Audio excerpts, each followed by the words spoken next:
출애굽기 20장 14절이 되겠습니다.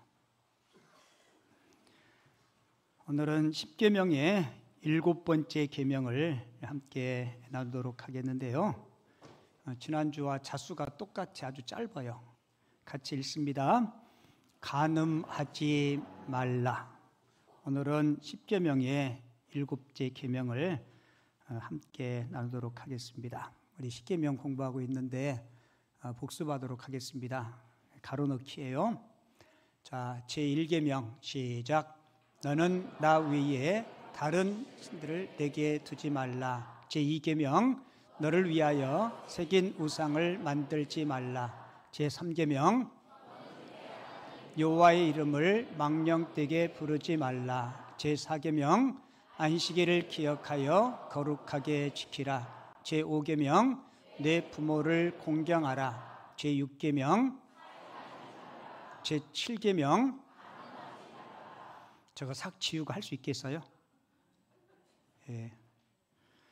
저거 지우고 못하셔도 괜찮아요. 우리는 하나님께서 주신 십계명의 말씀을 달달달달 다 못 외우더라도 이미 저와 여러분들이 심령 가운데 우리 영혼 가운데 말씀이 자리할 줄을 믿습니다. 프랑스 파리에 가면 루브르라는 박물관이 있어요. 이 박물관에 가장 유명한 그림 하나가 있는데요. 이탈리아의 화가인 레오나르도 다빈치가 그린 저 그림, 무슨 그림이에요? 모나리자 그림인데요. 저 그림이 도난당한 적이 있어요. 1911년 8월 21일에 저 그림이 사라집니다. 벽에 걸어놨는데 누가 걸어놓은 그림을 훔쳐간 거예요. 그런데 박물관 측은 원래 저 그림이 있던 그 빈 자리 있죠. 그 빈 자리를 저렇게 그대로 두었습니다. 근데 진풍경이 일어났어요. 모나리자 그림이 있던 저 빈 자리를 보기 위해서 방문객들이 평상시보다 6배나 더 많이 그 자리를 찾았다고 합니다. 여러분, 우리도 삶을 살다 보면 옆에 있을 때는 잘 몰랐는데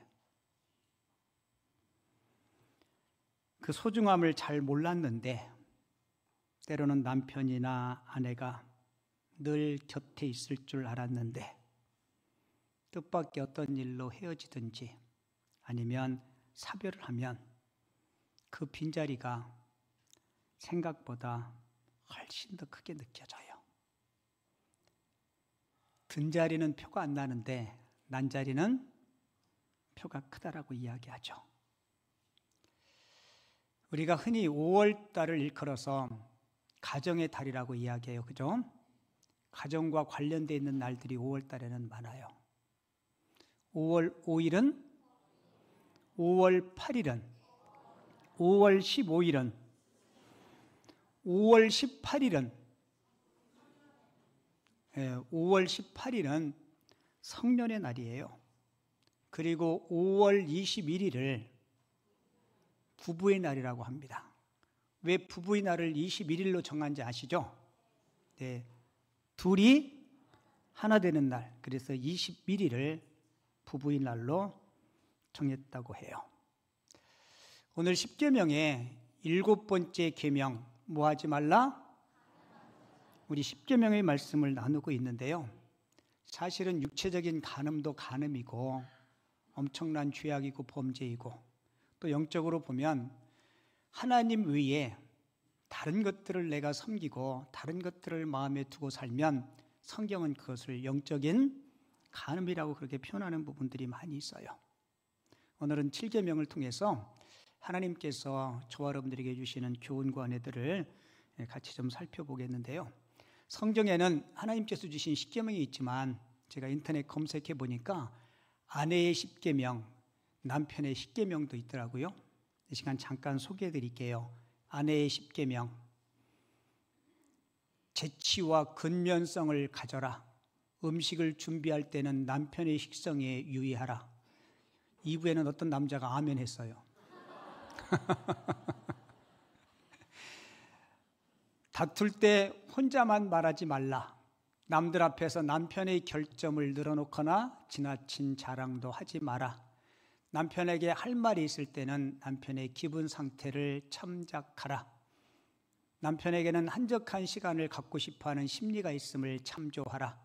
중요한 가정 문제를 결정할 때는 남편의 뜻에 무게를 실어주는 분위기를 보여라. 남편의 수입에 맞춰 철도 있게 살림을 꾸려나가도록 하라.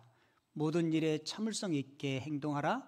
남편의 좋은 점을 발견하고 표현하라. 우리 아내분들 아멘이신가요? 아멘은 남편분들이 더 크게 했네. 이 아내의 십계명만 있는 게 아니고 남편의 십계명도 있어요. 결혼 전과 신혼 초에 보였던 관심과 사랑이 변하지 않도록 노력하라. 우리 기존의 남편들 지금 그렇게 하시죠? 우리 아내분들이 대답 좀 해주세요. 그 신혼 때나 뭐 한 30년, 40년 살아도 여전히 막 애틋하고 그렇죠? 반응들이 없어요. 지금도 막 아내 보면 막 가슴이 막 설레고 막 그렇지 않아요? 고개가 자동적으로 흔들어지네. 평소 아내의 옷차림과 외모에 관심을 보이고 그 느낌을 표현하라. 우리 남편들 잘 들으세요. 여자분들은 남자분보다요 미용실을요 자주 안 가요. 1년에 몇 번 정도 가시나요? 남자들은 보통 저 같은 경우는 한 달에 한 번 정도 이발소에 가는데 여자분들은 그렇게 자주 안 가요. 그리고 여성분들은 남성분들보다 비용이 비싸요. 예, 뭐 염색도 하고 뭐 파마도 하고 뭐 이것저것 하면 비용이 많이 들어요. 비용 많이 들이고 집에 오면 남편한테 무슨 코멘트를 듣고 싶어 하잖아요. 그죠? 근데 보편적으로 남자들은 아내가 머리 했는지 안 했는지 관심이 있어요, 없어요? 없어요. 언제 알아요? 예? 여보, 내 머리 어때? 그럴 때 알죠? 그럴 때는요, 잘 들으세요. 남편분들 스타일에 안 맞아. 그럴 때도요, 꼭 이렇게 말하면 안 돼요. 그걸 머리라고 했냐? 돈 쳐들여가지고 그걸 머리라고 했냐? 그러지 않아도 머리 잘못 나와가지고 속상해, 안 속상해? 속상해 죽겠는데 남편까지 그렇게 확 얘기하면요, 속 터져요. 그러니까 무조건 아내가 뭘 물어보면, 야, 신선하네. 뭐 하다고요? 예, 한 10년은 젊어 보이고. 왜요? 이미 돈 쳐들여서 했는데, 남편한테 위로받고 싶어서 때로는 이야기 했는데, 그런 좀 눈치도 있고 센스도 있어야 되지 않겠어요? 그러면 조금 위로받아요. 남성분들 아멘? 예, 그러셔야 돼요. 평소 아내의 옷차림과 외모에 관심을 보이고 그 느낌을 뭐 하라고요?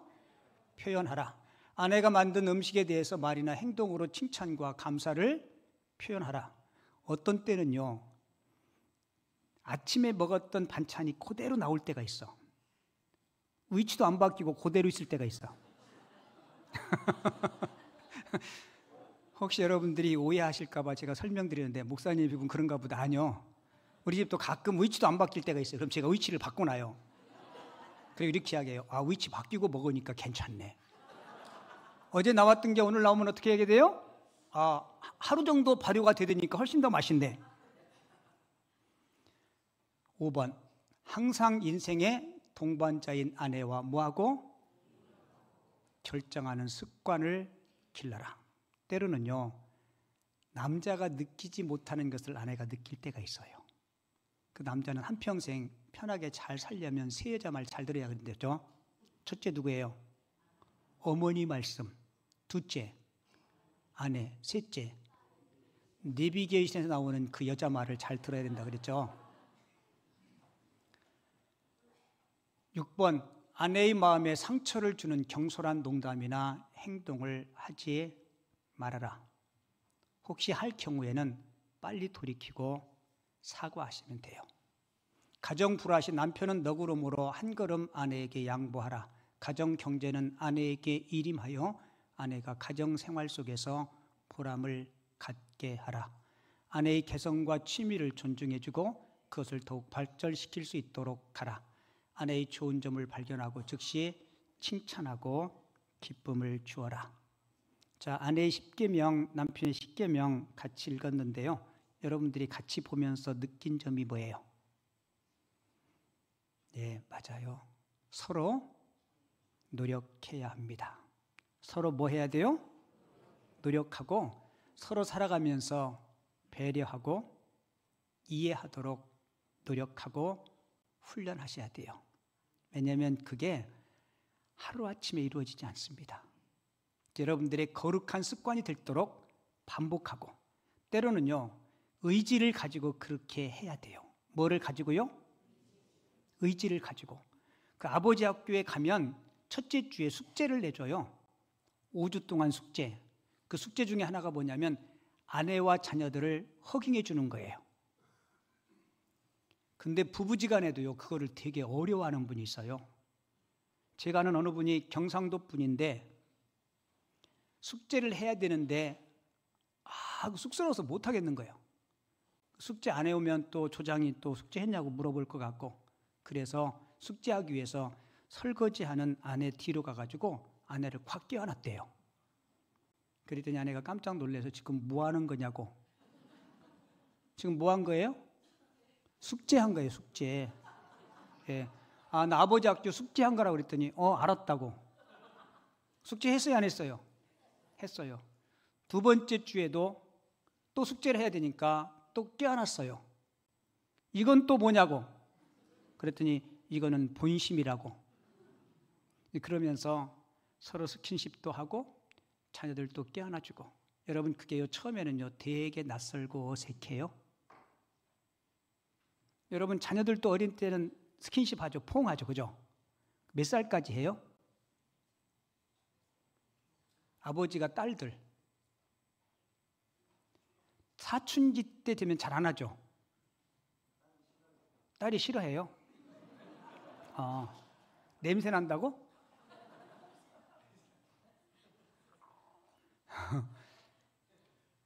그리고 시집 보낼 때 한 번 안고 보내요? 근데 여러분, 계속 지속적으로 쭉 하잖아요. 그러면 되게 친밀감이 생기고요. 사실 사춘기 때 아이들이 어떤 문제가 생기고 아픔이 생기면 부모님에게 이야기해야 되는데 부모님에게 얘기 안 해요. 누구한테 얘기해요? 친구들한테. 여러분, 친구한테 얘기한다고 문제가 해결되나요? 부모님한테 얘기하면 문제 해결이 실마리가 보이는데 안 하잖아요. 왜냐하면 이런 훈련의 관계와 소통의 관계가 지속적으로 이루어지지 않았기 때문에 그래요. 한 번은 제 딸이 고등학교 때인가 길에서 만났는데 둘이 허깅을 했어요. 그랬더니 친구들이 그 모습을 보면서 되게 이상하게 쳐다봐요. 우리 딸 친구들이. 그러면서 어떻게 네 아빠를 안냐고. 여러분, 아빠하고 딸하고 앉는 게 자연스러운 거죠. 맞아요, 안 맞아요? 우리 딸이 그래요. 모든 친구들도 그러는 줄 알았대. 근데 친구들이 그거 보면서 놀래더래요. 근데 여러분 보세요. 저와 여러분들이 교회에 와서 하나님의 말씀을 통해서 우리가 어떻게 하나님을 섬기고 어떻게 아름다운 가정을 가꾸고 꾸며야 되는지 듣잖아요. 그죠? 여러분들이 듣고 고개만 끄덕끄덕 하시고 말고 집에 가서 하셔야 돼. 아시겠어요? 예. 쑥스러울 때는요, 이게 뭐야? 당신 어디 아파? 안 하던 짓 하면 죽는다는데? 그러면 이거 목사님이 내준 숙제야. 숙제를 여러 번 하다 보면 여러분들을 살리고 가정을 화목하게 하는 거룩한 습관이 될 줄을 믿습니다. 여러분, 7계명에 간음하지 말라. 여러분, 이 말을 우리 가정에 적용하면요, 이거예요. 가정을 지키라는 거예요. 뭐를 지키라고요? 가정을 지키라. 가정을 건강하게 하라. 여러분, 이 7계명을 어기면 가정이 망가져요. 내 가정만 망가지는 게 아니고 상대방의 가정도 망가집니다. 그러니까 내 가정, 남의 가정을 다 깨트리는 거예요. 그래서 7번째 계명의 진짜 목적은 부부간의 아름다운 관계를 어떻게 유지해야 되는가에 대한 하나님께서 주신 귀한 교훈입니다. 특별히 구약의 율법은 이 7계명을 어길 때 아주 엄하게 하나님께서 심판하세요.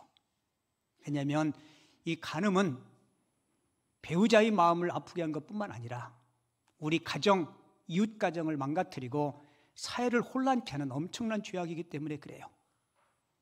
그래서 레위기 20장 10절을 보면 누구든지 남의 아내와 간음하는 자, 곧 그의 이웃의 아내와 간음하는 자는 그 간부와 음부를 반드시 뭐라고 얘기해요?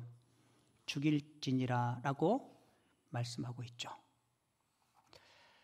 2015년도에 우리 대한민국에 간통법이 폐지됐어요. 그 폐지된 이유 중에 하나가 국가가 개인의 사생활을 간섭할 수 없다. 그게 그 법을 폐지한 여러 가지 이유가 있지만 그 중에 하나예요. 여러분, 부부간의 문제가 정말 개인의 사생활의 문제로 끝날까요? 아니에요. 이거는 가족 구성원들을 가슴 아프게 하고 가족 구성원들을 망가뜨리는 겁니다. 그리고 우리 가정뿐만 아니라 상대편의 가정도 무너지게 하는 거예요. 그러니까 이것은 하나의 사생활이 아니고 어쩌면 사회 문제이기도 한 거예요. 시오나 나나미가 로마의 흥망성쇠라는 책에서 그 로마가 멸망한 여러 가지 이유들을 지적해요.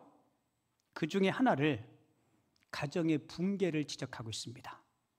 이 책에 보면 성은 그리고 결혼은 성과 결혼은 별개의 것이 아니고 하나라는 사실을 우리에게 설명해 주는데요.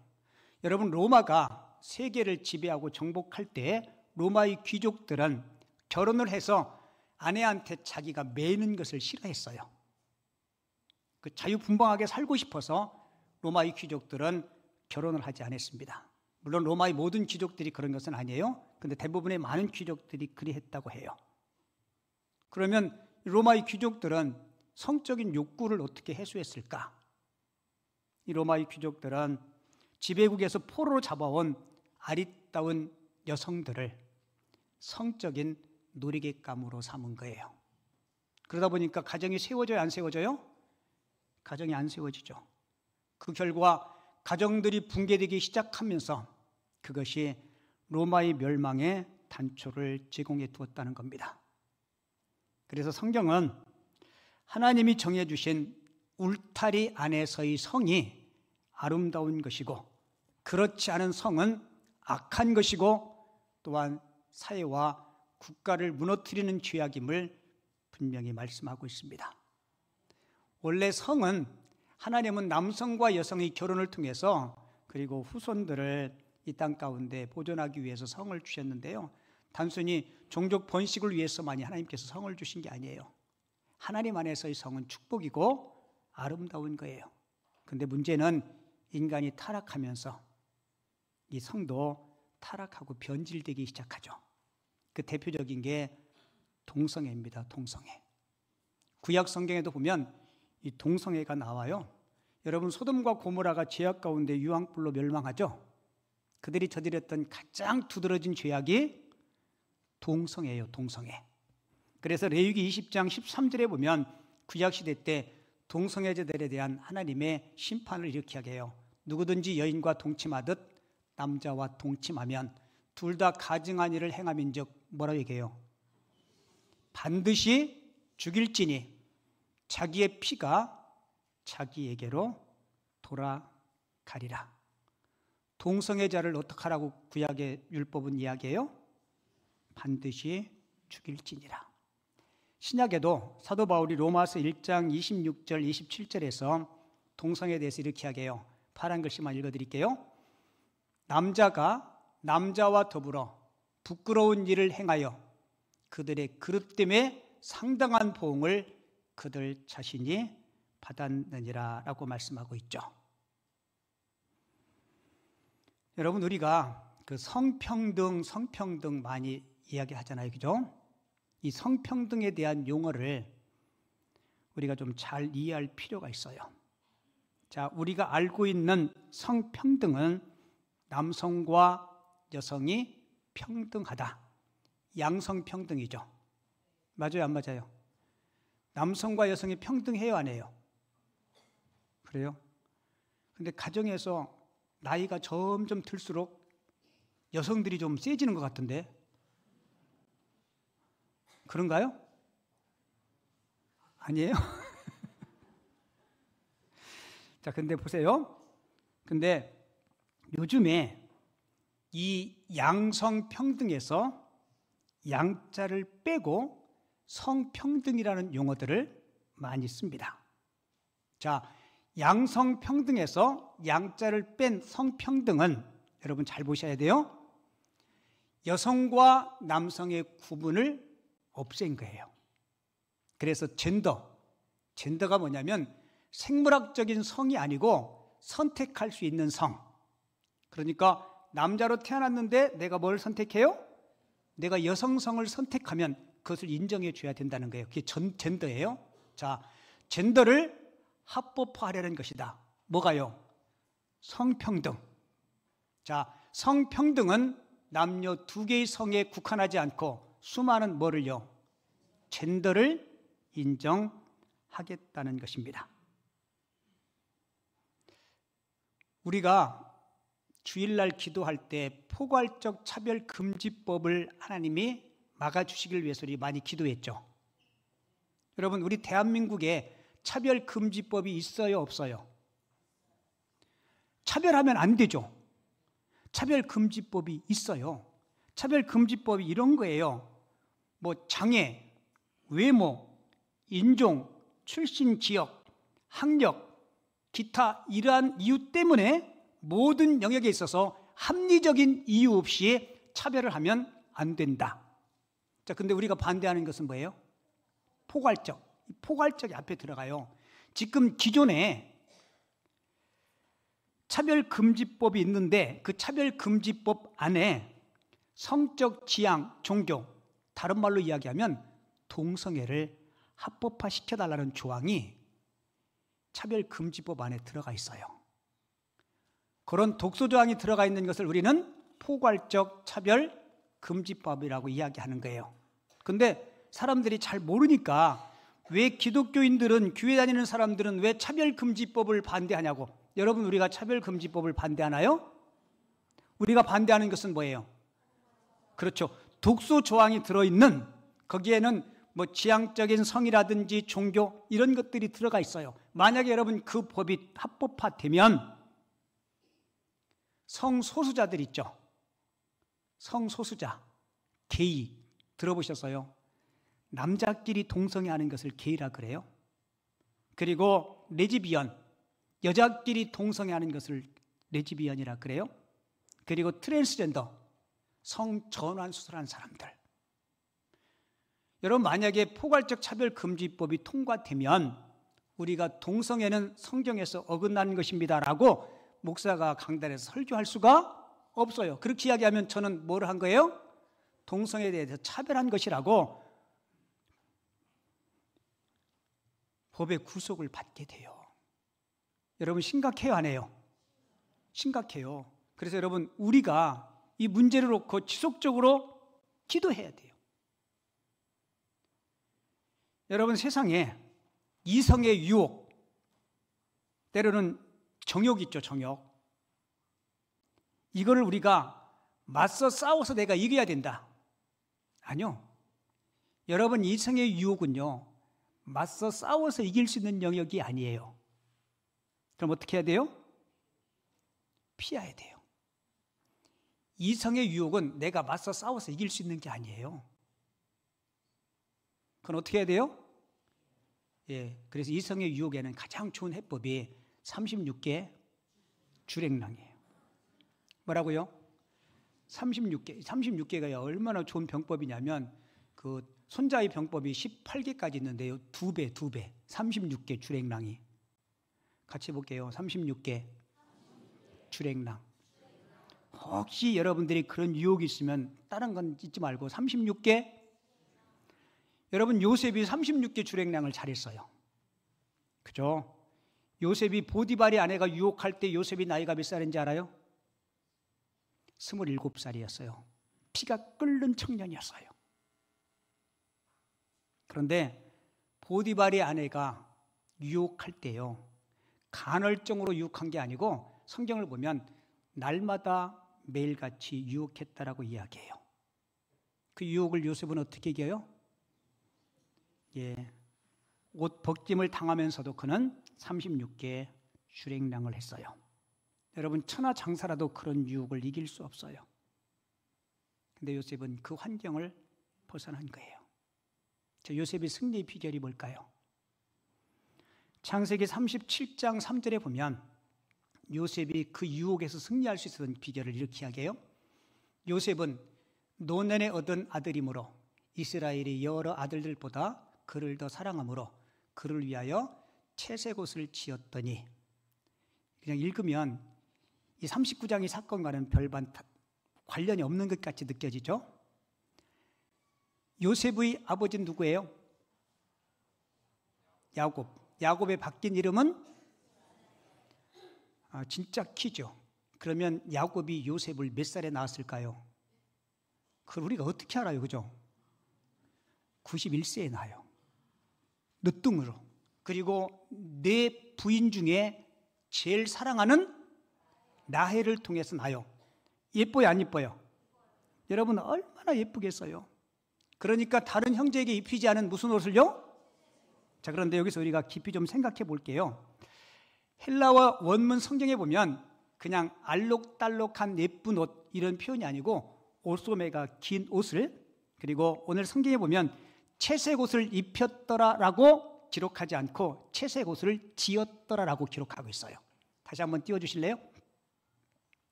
나올 때까지 기다릴 거예요. 채색 옷을 뭐 했다고요? 만들었다는 얘기죠. 왜냐하면 그를 위하여 채색 옷을 입혔더라라고 표현하지 않고 지었더라라고 표현하고 있어요. 그러니까 야곱이 요셉을 위해서 채색 옷을 지은 첫 번째 이유는 그가 다른 아들들보다 훨씬 더 사랑스럽고 예뻤기 때문에, 그리고 또 한 가지 이유는 이 옷술이 긴 옷은요, 그 당시에 제사장들이 주로 입었던 옷이라고 해요. 그래서 히브리인들은 이 채색 옷, 옷술이 긴 이 옷은요, 하나님의 말씀을 잘 배우고 훈련받는 자녀에게 입히는 은총의 옷이었다고 합니다. 무슨 옷이요? 은총의 옷. 그러니까 요셉은 어릴 적부터 하나님의 말씀을 마음에 새기고, 그리고 그 말씀의 훈련을 받았기에 창세기 39장에서 보디발이 아내가 유혹할 때 그 유혹에서 뭐 할 수 있었어요? 승리할 수 있어요. 여러분, 우리도 마찬가지예요. 우리도 내 안에 하나님의 말씀이 충만하고 그 말씀에 훈련이 되어 있으면 7개가 되었든 6개가 되었든 10계명에 하나님께서 주신 그 계명의 울타리를 벗어나지 않을 줄을 믿습니다. 그래서 시편 기자가 시편 119편 9절에서 이렇게 교훈해요. 청년이 무엇으로 그 행실을 깨끗하게 하리이까? 주의 말씀만 지킬 따름이니이다. 같이 한번 읽어볼게요. 시작. 청년이 무엇으로 그의 행실을 깨끗하게 하리이까? 주의 말씀만 지킬 따름이니이다. 아멘. 여러분, 이것만 꼭 기억하시면 돼요. 요셉처럼 하나님의 말씀을 여러분들이 마음에 두시고 여러분들의 신앙의 뿌리를 여호와의 말씀에 깊이 내릴 수 있기를 바랍니다. 그러면 우리는 어떤 유혹에서도 우리는 승리할 수 있어요. 이야기 하나 해드리고 말씀 마칠게요. 책 제목이 되게 재밌어요. 굿바이 허둥지둥. 허둥지둥과 굿바이 하겠다는 거죠. 그 책의 주인공은 밥이라는 사람인데요, 그 밥의 별명은 허둥지둥 팀장이에요. 얼마나 회사에서, 가정에서 허둥지둥 하는지, 심지어 딸이 몇 학년인지도 허둥지둥하고 생일도 허둥지둥하고 맡겨진 일 마감 시간이 되면 허둥지둥하다가 쫓기듯이 간신히 그 일을 감당해 나고, 그래서 사장님한테 경고를 받아요. 당신 그렇게 계속 허둥지둥하다면 회사를 그만두라고. 위기감을 느끼고 이 밥이 최고 효율성 책임자라는 세미나에 참석합니다. 그 세미나에서 훈련을 받으면서 자기에게 붙여진 그 별명 허둥지둥, 왜 나는 내 인생에 갈팡질팡하면서 살아갈까? 자기 삶에 가장 최악의 문제가 무엇인지를 깨닫게 됩니다. 그가 그곳에서 깨달은 게 이거예요. 아, 내가 나의 삶의 스타일이 허둥지둥하는 삶의 이유는 내가 우선순위를 놓쳐서 그렇구나. 뭐를 놓쳐요? 우선순위를. 그래서 그 뒤부터 그는 우선순위를 정할 줄 아는 사람이 됐대요. 여러분, 우리도 삶을 살다 보면 내가 먼저 해야 될 일, 그리고 다음에 해야 될 일들이 분명히 있습니다. 그런데 이 우선순위를 놓치면 우리는 허둥지둥 되기 시작해요. 우리 예수님은 지금부터 2000년 전에 산상수훈을 통해서 우선순위의 중요성을 이렇게 가르쳐 주셨습니다. 마태복음 6장 33절 같이 읽어볼게요. 그런즉 너희는 먼저 그의 나라와 그의 의를 구하라. 여기서 먼저라는 이 말은 내 삶에 뭐를 정하라고요? 우선순위를 정하라. 우리의 우선순위가 어디에 있어요? 하나님의 나라와 그분의 의를 구하는 것. 근데 우리가 여러분 솔직히요, 많은 성도들이 신앙생활이 우리 삶의 가장 최우선순위로 생각해야 되는데 그렇지 않은 경우가 있어요. 왜냐하면 신앙생활은 그렇게 급한 일이 아니라고 생각하기 때문에 그래요. 하지만 여러분 꼭 기억하세요. 진짜 지혜로운 사람은 급하지 않은 것 같지만 가장 소중한 일에 삶의 우선순위를 둡니다. 여러분, 요셉이 그리했어요. 그러니까 그가 성공하고 승리하는 삶을 살 수 있었죠. 여러분, 우리가 살아가는 이 세상은요, 영원하지 않습니다. 이 땅에는 영원한 것이 아무것도 없어요. 바라기는 저도 여러분들도 순간적인 것에 불과한 이 땅의 소망보다 하나님의 나라와 하나님의 의에 소망을 둘 수 있는 저와 여러분들 꼭 될 수 있기를 바랍니다. 그래서 하나님의 영광을 드러내는 그런 삶을 살면 우리는 십계명의 범위에서 벗어나지 않고 십계명의 울타리 안에서 참으로 만족하고 행복한 삶을 살아갈 줄을 믿습니다. 우리 모두 그러한 삶의 주인공들이 되어줄 수 있기를 주님의 이름으로 축원을 드립니다.